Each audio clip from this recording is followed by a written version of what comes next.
welcome back. And we're moving into our first conversation for today with representatives of the Belize History Association. We have with us at this time Albert Avila, who is the Community Liaison Officer, and we have Dr. Abigail McKay, who is the Chair of the Belize History Association. Good morning and welcome, and thank you for joining us. Good morning. Good morning. A wonderful time to be able to reflect on the work of the year that is almost completed. And that's even more interesting from the historical perspective, right? So I would go into what has been historic in 2016, and we could have a great show on that, but we're going to talk about what was historic for the Belize History Association. So let's just start a little bit with a recap as to what 2016 has brought to fruition through the Belize History Association.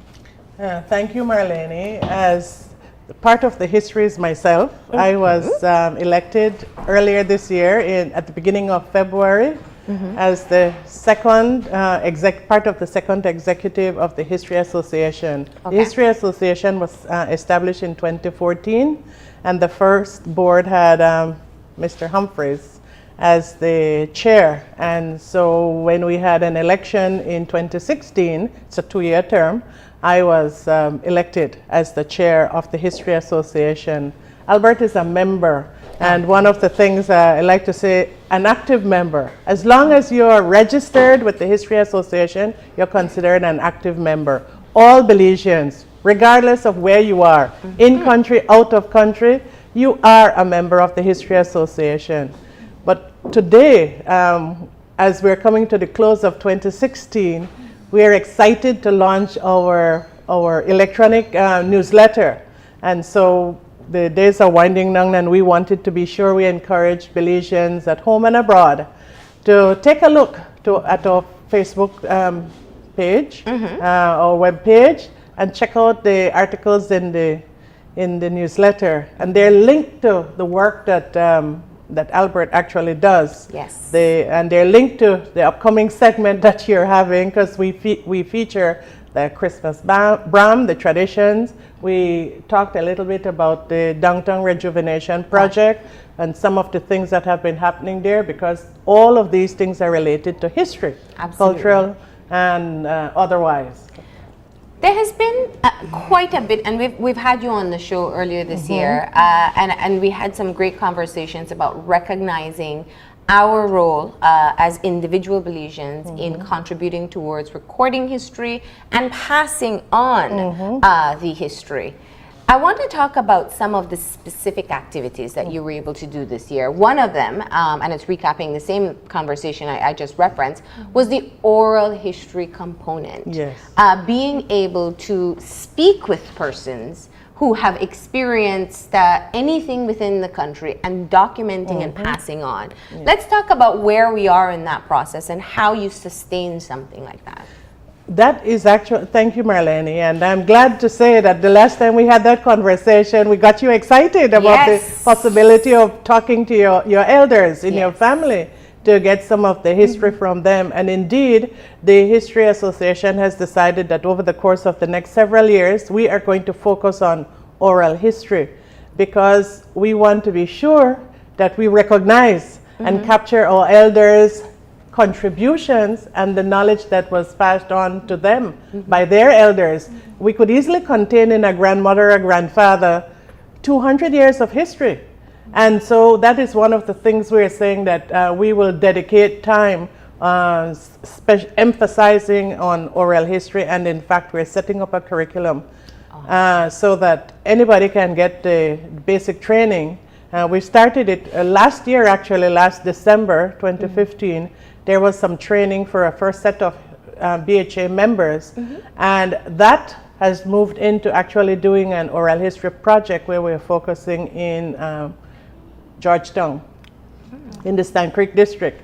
And that is a project that is ongoing, and it will continue to be ongoing, and it is not limited to Georgetown. So part of what we did this year was to advance identification of the community that we wanted to feature. this is in collaboration with ISCR, the Institute for Social and Cultural Research. It is important always to say that the History Association was an initiative of the ISCR, and they continue to support this process. I want to put a plug out for people like Rolando Cocom, who's the point person, the focal point for the BHA, and Mr. Pinello, who was on the show with me before, when we talked about another important thing that we do. The History Association is involved with the September celebrations lecture. That is one of our signature activity, and that is the highlight of the newsletter. That's front it's page. Your front page cover. Yes, it was a fantastic presentation, and what was historical about that as well is that we did it in 2 venues. We did it in Belize City in the morning, and we did it in Belmopan at the UB campus in the afternoon. And of course, go ahead. Oh, well, I could imagine that there are a lot of hurdles with, getting this association really recognized and accepted by the Belizean public. I know as community liaison officer, it's important to be reaching out to the individuals, especially as it relates to the collection of the oral data of the elder Belizeans. What are some of the challenges that you face as the community? Just to mention that under the Belize House of Culture and Downtown Rejuvenation Project, we are in the process of conducting oral history workshop. It's a 3-day event over a month, 2 months, and we've done two of the days already. And we're about to conclude that in January. And the idea is for us to get those stories of the community from downtown, because eventually our project is going to, what we put in downtown is called an eco-museum. And that eco-museum is made up of the community, and the community will be the people that will tell the stories. So right now we are in the process of gathering that information, the information they get, and the information our participants will gather down the road, and we will tell that to the visitors, both local and foreign visitors. Now, how do you weed out the information though? Because I know that especially when people get talking about their history, what their family did, what was happening in the area, it's a lot to process and it's a lot to share. How do you know how to gauge that information? Yeah. That's very interesting, and that is part of what the doctor in front of my name is about. I am it's a philosophical doctorate, and my training is actually in research and policy. So your question is about research. How do you validate? And there is a methodology in research called triangulation. I think you all have it too. It's in all kinds of systems where you want to make sure that what is on point is what it should be. Yeah. And that is true with that the information as well, accuracy. Yeah. So in a storytelling, which is what oral history is, and that's the wonder of history, is that it's stories being told, right? In your grandparent telling you a story about what it was like growing up or being as a child on, I don't know, some street, and what it looked like, etc. You can then go to the records, to the archives, to old newspapers. Then you can validate some of those things, because around the time that so and so was happening, that your grandparent told you or somebody said, you could see if those things, what's in the records. So that is one of the ways. Other people may also be telling you, or you may go to a church record and find names of people that you heard been spoken about. So you find a way to validate. You go and look for other sources. Now, that is such an important aspect, I think, that you're talking about there, because there are opportunities for people to do their own research, even in their own family history in this country. But I'd venture to say the majority of us don't know where to start or how. Let's talk about the efforts in terms of showcasing or making people aware of what they do have available in terms of public access to some of the archives. The Belize Archives is available. It's open to everybody. All it is a bus fare to Belmopan. Granted, the bus fare has gone up a little bit. Right. Quiet. But it's a bus fare, and you can anybody can go to the Belize Archives. That houses our records. And if you can't get on a bus, you can go to the museum in Belize City. That is an opportunity. A lot of records are there, and of course, part of what the Downtown Rejuvenation Project is about is trying to also create some additional historical information here. And I also want to put a plug in for the Golson House in Belmopan, and to encourage people to consider going there, especially Belizeans who have family visiting over the Christmas holidays and they're looking for a place to go other than the Keys. They've already gone and gotten sunburnt. Now they want to go and do something inland. The Golson House is there and the archives are there.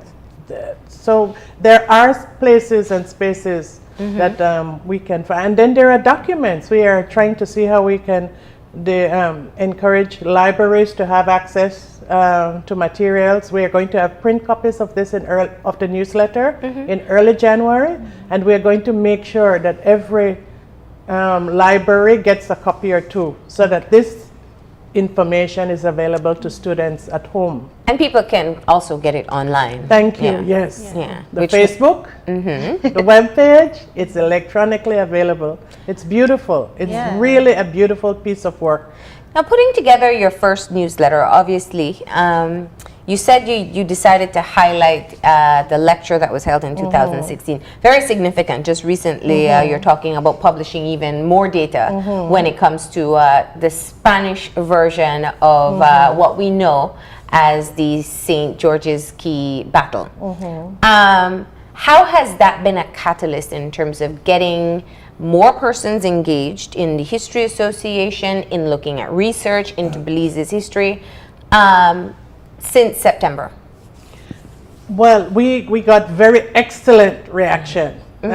People really enjoyed, and here, Jamie, this was one of the validation pieces. We had heard the story about the Battle of St. George's Key. Always the records we had were from the British perspective. Now we got some Spanish records. These were the initial findings. They have to do more work with it. But the first pass tells us that some of what we had already learned was actually what we already learned. So it was a validation piece.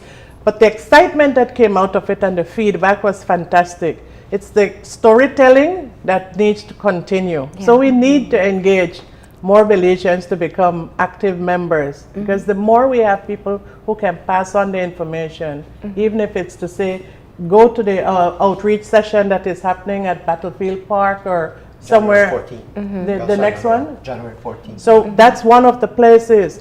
If you look in our newsletter, you will see on one of the pages, the back pages, we talk about events that are upcoming. And we try, and things that have happened. We spoke about the Downtown Rejuvenation history competition that went on. We try to tie in all of what is happening historically in all of our country, throughout the country, no matter who it is, because everything is history. Everything is history. Now, is there a strategy as it relates to the categorization of history? Because, of course, history isn't just the political history. It's the sports history, it's the educational history, all of these things. And you want to be able to target certain, I guess, sectors or types of persons to attend these sessions. So is that an important aspect of the History Association, to make sure that the events are categorically labeled or placed in a way that it's palatable to the people that you're trying to reach? Well, the great question that you asked, because they're all the right words. We have, history is all of us, really. So we have actively engaged members of the Heritage Library, which I want to put in another plug if you want information, historical information. That, of course, is part of the National Library System. It is housed in Belmopan, right next to ISCR on Mountain View Boulevard in Belmopan. But the Heritage Library is personnel are active members of the History Association. So in terms of, when you say categorization, I think cataloging library. But in terms of what it is we're doing, we are focused on all elements of history. It doesn't matter. For example, at our upcoming general meeting, that should have been the final one for 2016. It was for early December, but we didn't have the confirmed turnout participation. And we have an important piece of a presentation that is going to go on. So we postponed it to the 21st of January, so I want to put a plug in. We have a presentation on the Guatemala issue with Ambassador Leslie, that unit that talks about the Guatemala-Belize issue. So we're having a presentation on that and encourage Belizeans to come out and to hear and ask the questions that they may have. So that's one element. That one is about the sovereignty or integrity of the basic place that we live on. That matters to everybody. Which is an issue that people can get highly emotional about. Now, I want to ask, because what we have found in so many of these issues, and Belize, Guatemala is really a great example to use, we have heard the complaints many times that Belizeans are not educating themselves on the history of the claim. Unfortunately, when it's presented most of the times, it's very academic in terms of on such date X, Y, and Z happened. And it's not necessarily appealing, I think, to how the younger generation is used to receiving information. Small snippets. I mean, video attention span is so short now. People say we have less attention span than birds at this point. Let's talk about how you work in terms of evolving with what is currently the trends and how people learn and what they're interested in. Because people no longer, when they hear history, they think, oh, I have to memorize all these dates. And it's not necessarily the proper way that people will retain the information or have sustained interest. That's the boring piece of history if you go in that fashion. And that's the old-fashioned way of doing history. All old-fashioned things are not necessarily the best way to do things. And the beauty of having young people, right, in our world today, who understand the moment they come out the womb how to do the text and turn on the internet, is to engage young people in there. And we actually do have a social and media committee. That's what we list out, the various committees we currently have. We're not limited to what, but in the newsletter it talks about several committees. And that committee is headed by one of our younger executive members, recognizing that we have got to bring on board all the tools that people work with. And so the Facebook page is dynamic.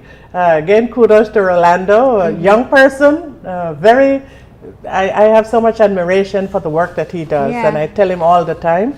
I hope he's not burning up.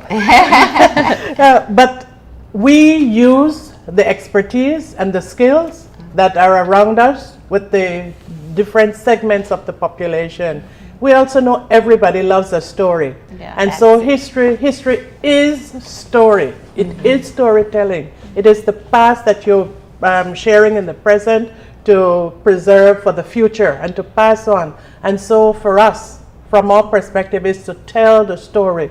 When we talk about 1797, the year when the Belizeans, the people who were in Belize at the time, heard the story that they were going to be under attack in 1797, how do I recall that? I start hearing some of the other things that were happening around this part of the world at that time, and numbers stay with you. They don't become academic that you have to study them. They're a part of the story. So that's the kind of thing that we do. When you're looking at the Belize-Guatemala issue, let's talk about the story, what was happening at that time. The type of emotions. I mean, I've heard stories too when people talk about genuinely having a fear that they would wake up to some sort of war or attack. And it does stay with you far more than having to memorize dates as we once used to do in the education system. And that triggers my next question in terms of working with the Ministry of Education in both your roles, because I think having entities like the Institute for Social and Cultural Research, the work that Niche does, Belize History Association, the Downtown Rejuvenation Project, obviously they function within their role, within the respective ministry, but tying it into the curriculum so that when children receive their Belizean history book, they're not thinking, oh, I have to read all of this and memorize all of this. How do we teach teachers how to impart this information that it will become a part of the memory that our children will hold on to?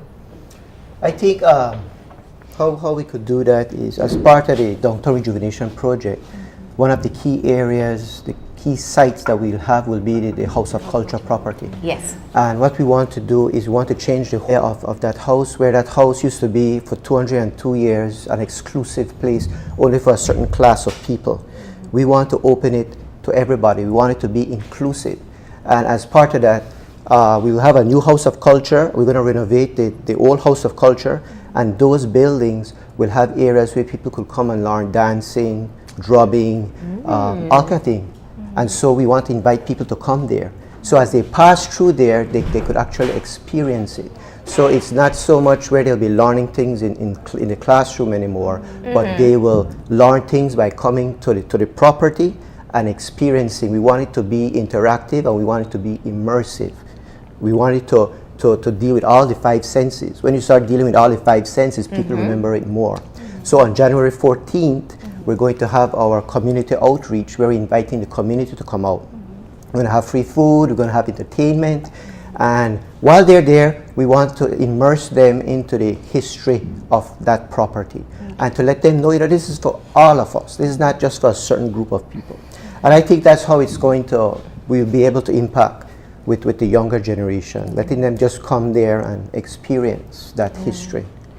Well, I was wondering, as it relates to that fusion of modern meets history, and it's really important, as Marlene pointed out, that the younger generation, they're the ones that you want to be excited and interested about what our history is. As it relates to the record keeping, where are we in terms of ensuring that the information, when it is offered, it's projected in a way that's interesting, that you can look at it and say, wow, I want to know more about this? Because I know that, I don't know about our records, our archive here in Belize, but sometimes pictures and accounts, they kind of get lost in translation. So how do you ensure that when it's presented, it's nice, it's captivating? If you look at our newsletter, if you go to, let me see what page, page 5 at the museum, you will see old and new fusion there. And that's pretty dynamic. And when you start looking at some of the very old pictures and you say, oh, that's what it looked like, that's telling a story in and of itself. And then you can see present day, what is going on. So it's important to do that. I want to share that we have on our executive a representative of the ministry on the board, from the Ministry of Education. We also have a representative from UB. We have a representative from Foreign Affairs. These are important spaces. And we have amongst our active membership, and I will call her by name because she's so passionate about it. Emily Martinez is one of our active members who is pushing. She's a elementary primary school teacher for the curriculum to more accurately reflect, to engage young people, in primary school level and younger even, so that they can become excited about history. But this is for me, but you see, I just love history. I love it. So I see that kind of thing, and that is what I ask when I see an old picture. Oh! Yeah. And I got to talk, I want to highlight your Hurricane Hattie article because it was the 55th anniversary this year. We found some old archive video that we had here, and it was amazing watching the video. And I think for so many years, I have always understood part of the fear that the generations who experience Hurricane Hattie have over storms in general. From my mother and her recollection, and always hear, just because the path is saying this way doesn't mean it'll dip down, even though we trust projected paths like it's a Bible. The generations who experienced Hattie didn't. So looking at your newsletter and seeing the map, looking at the images of the damage, I think for those of us who have not experienced a major hurricane as Hattie, it finally starts to make sense, the impact of this storm. And I say all of that to say that when you combine the storytelling with the photography or the images, it really sends the point home as to why these events are so significant and why the impact behaviors and traditions that we have now. What are some of the other things that you have been able to, the lecture was a great example, finding in the archives the Spanish records, but what are some of the new and interesting things that you're finding in your own research that you're excited to put out to the public? I know for me, I like stories, you see. Yes. So when people when they tell the story of some of our maroons or runaway slaves, when you start hearing those stories, that there was an entire community in the Petén area in Guatemala that was built out, and the records show it. Mr. Pinello from ISCR will tell you about some of this, and of course he lights up too when he starts telling the story. But those kinds of things, when you start saying, and you go back and you hear about the people who came here in the South when the United States was going through its Civil War, and there were Confederates who knew there was a British establishment here. When you start hearing stories and who's connected to whom, where their grandparents came from. One of my big things now is for us to find out more about Nicaragua and the Bluefields area, with that exchange that went on between Spain and Britain, for those in Belize to have greater use of Belize. It wasn't called Belize then, for the exchange of giving up what they had in the Nicaraguan area, the Mosquito Coast. And I talk to people now, I said, do you know who you're connected to? Do you know? A lot of people don't even, are recognizing their Mosquito connection, Mosquito Indians. So the more you talk to people, and what happens for me is you hear something, you said something that I want to speak to. That is what is exciting about present day. You look at your old archives. Jamie talked about how do we teach young people. It's graphic, video. So I don't know if your archives, if some of your footage is already in the Heritage Library or at the Belize Archives. Whatever we air, yes, goes to archives. So to me, that is perhaps one of the future, a partnership maybe with Channel 5 to encourage the use of those things as parts of the curriculum. In our anniversary celebration this year for 25 years, I think it was a wonderful experience that we got to share with viewers, looking at old stories and old shows that we used to produce. And it really is, I think, one of the best reflections, and I can speak as a company, looking at where you've been, looking at how sometimes things are cyclical, and some of the challenges change, they're just on different scales, and some of the achievements still mean the same. I think that has been a really rewarding experience for us here at 25 years. So you reach the milestone. When you look back, it's overwhelming, but it also gives you the type of drive that you need to move forward. I say that because if we can get our own nation to the point where we can look back at important parts in our history and use it as part of the tools that we need to remind us why we need to keep pushing forward, progressing, instead of stagnating, then it can help. And I want to ask how do you see your role in that? Is it simply documenting, or do you really want to get some of those significant areas of our history out to the wider public so that we can use that and realize we've had Belizeans in the past who struggled. We've had Belizeans in the past who overcame. We've had political issues. We've had social issues. All of them, for certain generations, they can say been there, done that. What's your role in that? As the History Association? To be a part of the capstone of, because the goal, the dream, and of our elders or actively engaged elders, like Fred Hunter, Mr. Humphreys, is for us to do a multi-volume general history of Belize. Nice. And general means you cover everything, which will include Marlene probably being in the history books too. Your show, is this show, were you on from the beginning? You see how you're a part of history? It's that kind of thing that when we look at what happened, when it first began, who was there at the beginning, that's history. So it's a general history book. It won't be a book volume set because it will be multiple aspects of our lives. From the beginning, from what established us. Some of us recognize that the Flowers Bank 14 was critical to Belize becoming Belize. And so when you come across somebody by the name of Flowers, you ask, how are you related? Do you know your history? Are you connected in any way to the historical move that happened to ensure that Belize is what it is today? Do you know what role you play? It's that kind of thing, engaging our Belizeans for them to understand that they don't come from nothing in Belize, that we all contributed and we now have to document it. So that's our capstone, a multi-volume general history of Belize. Now, many times it is said that history is subjective. And therefore, your version of history and the version of history from someone who is living outside of Belize or any other part of the country will be different.